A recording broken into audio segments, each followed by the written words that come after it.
बिस्मिल्लाहिर्रहमानिर्रहीम। अस्सलाम वालेकुम नाज़रीन, आप यूट्यूब चैनल देख रहे हैं। मैं इमरान खान हूँ। एक मरतबा फिर कल मंगल का दिन है और मंगल के दिन इमरान खान साहब से उनकी फैमिली की मुलाकात का दिन होता है। तो फैमिली दोबारा जाएगी मुलाकात करने के लिए। इमरान खान की बहनें तो टलने वाली नहीं हैं। वो तो कहती हैं हम जाएंगे अपने भाई के लिए और उसे कैद तन्हाई में हम नहीं रहने देंगे। अब इमरान खान साहब की बहनें मुलाकात करने के लिए जाएंगी, रियासत दोबारा से रोकेगी, वही हठधर्मी हमें दोबारा नजर आएगी और वही सिलसिला दोबारा चलेगा। मामला सिर्फ इतना है कि फील्ड मार्शल आसिम मुनीर इमरान खान साहब से अपनी नफरत का इजहार खुद भी कर रहे हैं और अपने टाउट्स के जरिए भी करवा रहे हैं। उन्होंने सारे हरबे इस्तेमाल कर लिए हैं, लेकिन इमरान खान को तोड़ने में वो नाकाम रहे। अब एक आदमी जिसे आप तोड़ नहीं सके, अब उसको तनहा कर रहे हैं ताकि उसका पैगाम बाहर ना आए, यानी उसके पैगाम को बदल नहीं सके, उसकी सोच को शिकस्त नहीं दे सके, तो अब उसकी जो आवाज़ है उसी को कुचल दो, उसकी आवाज़ बाहर आए ही ना। तो इसके लिए इमरान खान साहब की बहनों से उनकी मुलाकात, जो एक बुनियादी हक है एक कैदी का कि उसकी मुलाकात करवाई जाए, अदालती ऑर्डर उनके पास है, अदालती अहकामात के मुताबिक तो मुलाकात होनी चाहिए, लेकिन उसके खिलाफ किया जाता है और मुलाकात नहीं की जाती। बूटों तले रोंद दिया जाता है अदालती अहकामात को। एक दफा फिर पाकिस्तान तहरीक इंसाफ ने पोस्टर जारी कर दिया है और ये पोस्टर है जनाब बरतानिया में फिर से एहतजाज का कि यहाँ पे हम दोबारा धरना देंगे मंगल वाले दिन। पिछले मंगल को जब धरना दिया गया तो शहजाद अकबर ने लीड किया था लंदन में और अगले दिन शहजाद अकबर के ऊपर हमला कर दिया गया उनके घर में, लेकिन शहजाद अकबर हिम्मत के साथ खड़े रहे। अभी उनको सिक्योरिटी पुलिस ने प्रोवाइड की हुई है और कुछ चीज़ें जो है उनकी इन्वेस्टिगेशन हो रही हैं। उम्मीद है कि जो हमलावर हैं वो पकड़े जाएं और उनके खिलाफ कोई कानूनी कार्रवाई हो। लेकिन सवाल ये पैदा होता है कि क्या इससे खौफ फैला? तो जवाब यह है कि नहीं फैला। शहजाद अकबर ने वो पोस्टर अब जो है वो शेयर किया कि जनाब पहुंचे दोबारा सारे धरना देने के लिए, इमरान खान साहब को कैद तन्हाई में डाला हुआ है, उसके लिए सब लोग मिलकर आवाज उठाए। तो इससे तो फर्क नहीं पड़ता ना, मार कुटाई से, बंदे गिरफ्तार करने से, जबरी गुमशुदगियों से क्या कभी कोई तहरीक रुकी है? बलोचिस्तान में जितना जुल्म और जबर पाकिस्तान के जर्नैलों ने किया है, जैसे उनके वसाइल को लूटा है, जैसे उनके बच्चों को जबरी तौर पर लापता किया है, उसके बाद तो बलूचिस्तान में आवाज उठाने वाला एक बंदा भी बाकी नहीं बचना चाहिए था। वहां बजाय आवाज उठाने वाले खत्म हो जाते, वहां मुसल्ला तहरीक शुरू हो गई। ये इन्होंने किया, नेकी की इन्होंने बलूचिस्तान के साथ। इसी तरह अगर आप चले जाएं खैबर पख्तूनख्वा में कबायली इलाकों में ड्रोन हमले किए, मार्टर हमले किए, बेशुमार ऑपरेशन किए वहां पे, लेकिन क्योंकि पब्लिक की मर्जी के खिलाफ चीजें की, वहां के वसाइल चोरी किए तो लोग खिलाफ हो गए। तो इसी तरह से ये दबाने से, मार कुटाई से तरीके नहीं दबती होती। सुहेल अफरीदी वापस पहुंचे खैबर पख्तूनख्वा, उन्होंने जाके अपनी काबीना से बातचीत की और अपनी काबीना को उन्होंने बताया कि जो पंजाब हुकूमत का रवैया था वो इंतहाई अफसोसनाक था, वो बहुत तकलीफ दे था। हमारे गरीबानों पे हाथ डाला गया, हमारे साथ बदतमीजी की गई, मेरी काबीना के साथ बदतमीजी की गई, 700 से ज्यादा लोगों को गिरफ्तार किया गया, बार बार गिरफ्तारियां हुई, मेरे साथ जाने वालों को गिरफ्तार किया गया। तो उन्होंने लाइटें बंद कर दी गई, खाना खाने के लिए जहां जाना था वहां पे लाइटें बंद कर दी गई, हर तरफ पुलिस ने रुकावटें खड़ी की थी। तो ये सारी बातें सुहेल अफरीदी ने ना सिर्फ अपनी काबीना के सामने रखी, बल्कि मरियम नवाज को एक खत भी लिखा है। ये इंतहाई जमहूरी तरीकाकार है। मरियम नवाज गो के एक जाली वजीर आला है फॉर्म 47 के ऊपर, लेकिन इसके बावजूद सुहेल अफरीदी ने रिकॉर्ड की दुरुस्तगी के लिए मरियम नवाज को खत लिखा ताकि तमाम चीजें कागजी कार्रवाई के जरिए से रिकॉर्ड के ऊपर मौजूद रहे कि एक वजीर आला को दूसरे वजीर आला ने जो सलूक किया गया उसके सूबे में, उसके हवाले से खत लिखा। उन्होंने लिखा कि मेरे दौरे के दौरान जिस अंदाज में मामला को डील किया गया वो कोताही नहीं बल्कि जानबूझकर किया गया।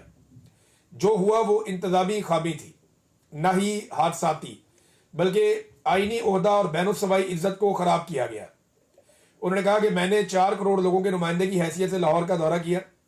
जो कुछ भी मेरे साथ हुआ वो किसी भी तौर पर एक अवामी नुमाइंदे के शायन शान नहीं था।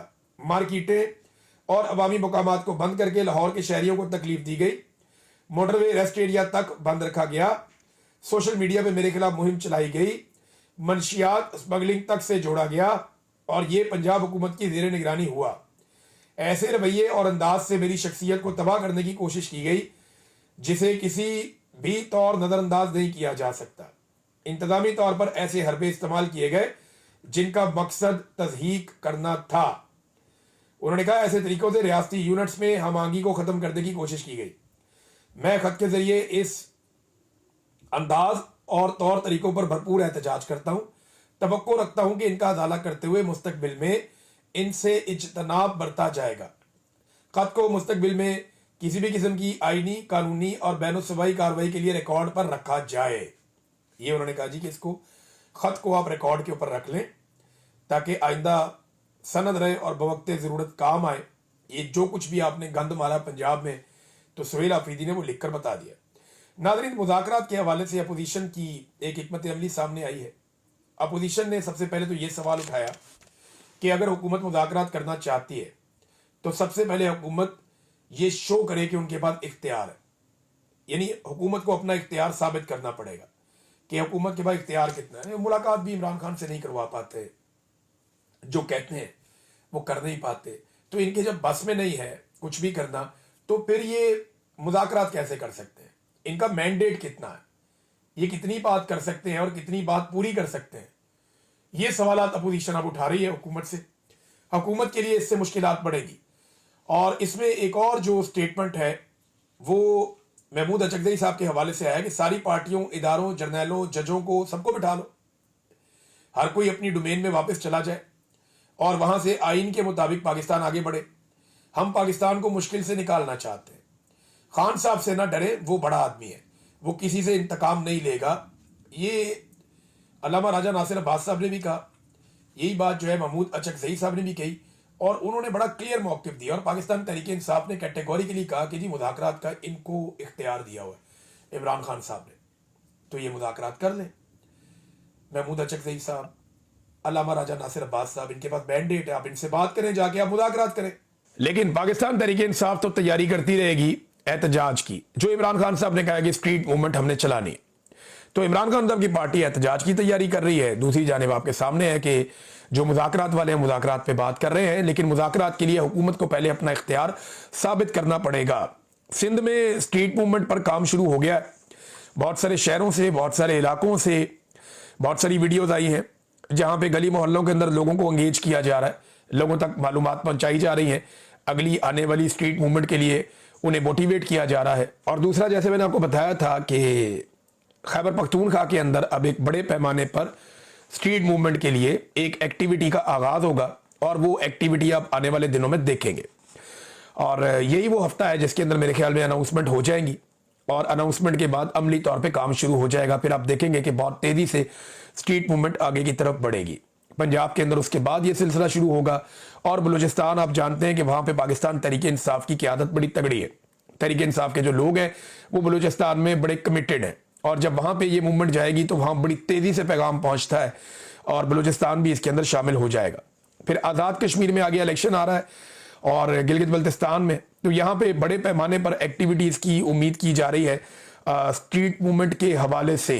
नाज़रीन, पाकिस्तान के ज़र मुबादला के ज़खायर के हवाले से एक खबर दोबारा पाकिस्तान के मीडिया की जीनत बनी है, और ख़बर वही कह रही है जो मैं आपको बड़े लंबे अरसे से बता रहा हूँ कि पाकिस्तान के पास जितना भी पैसा पड़ा हुआ है उसमें ज़्यादा पैसा दूसरे दोस्त ममालिक का है, पाकिस्तान का वो पैसा नहीं है। 16 अरब डॉलर के आसपास पैसे पाकिस्तान के ज़र मुबादला के ज़खायर में पड़े हुए हैं, पाकिस्तान के कौमी ख़जाने में, और इन 16 अरब डॉलर्स में से 12 अरब डॉलर से ज़ायद रकम हमने दोस्त ममालिक की रखी हुई है, बाकी थोड़ी सी रकम पाकिस्तान की है।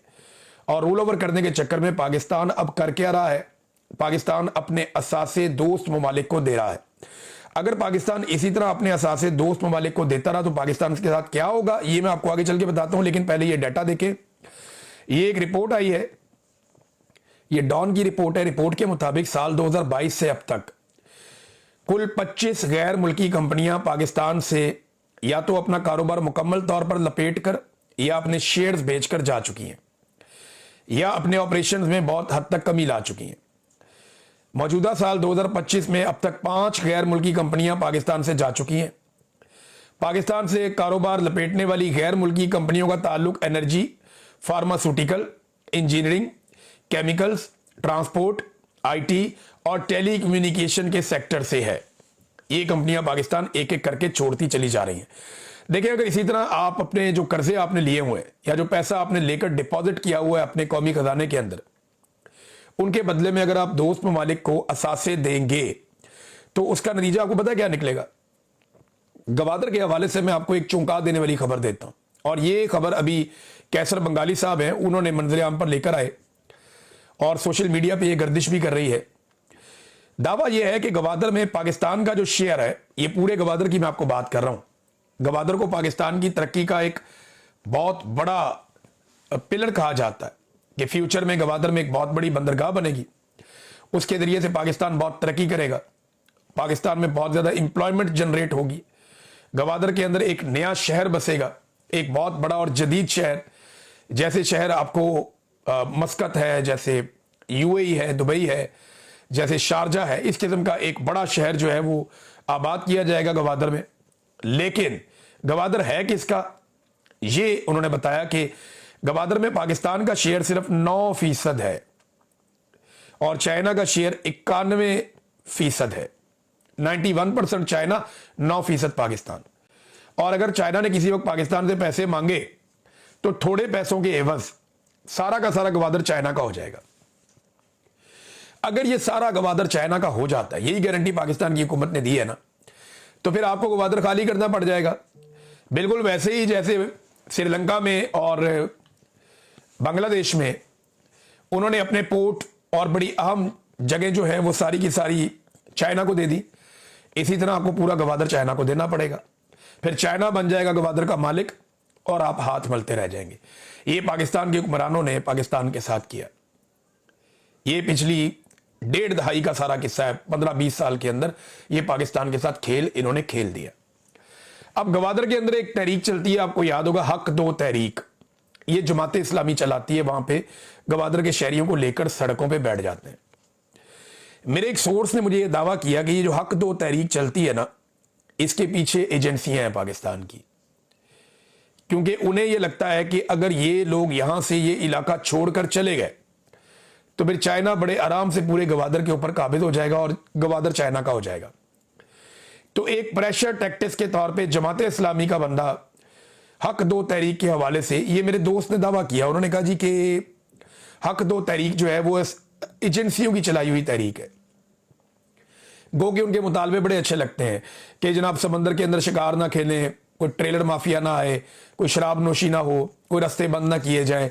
तो मुतालबात उनके बड़े अच्छे लगते हैं सुनने में, या हमें यहां से ना निकाला जाए, हमें नई जगहों पे शिफ्ट ना किया जाए।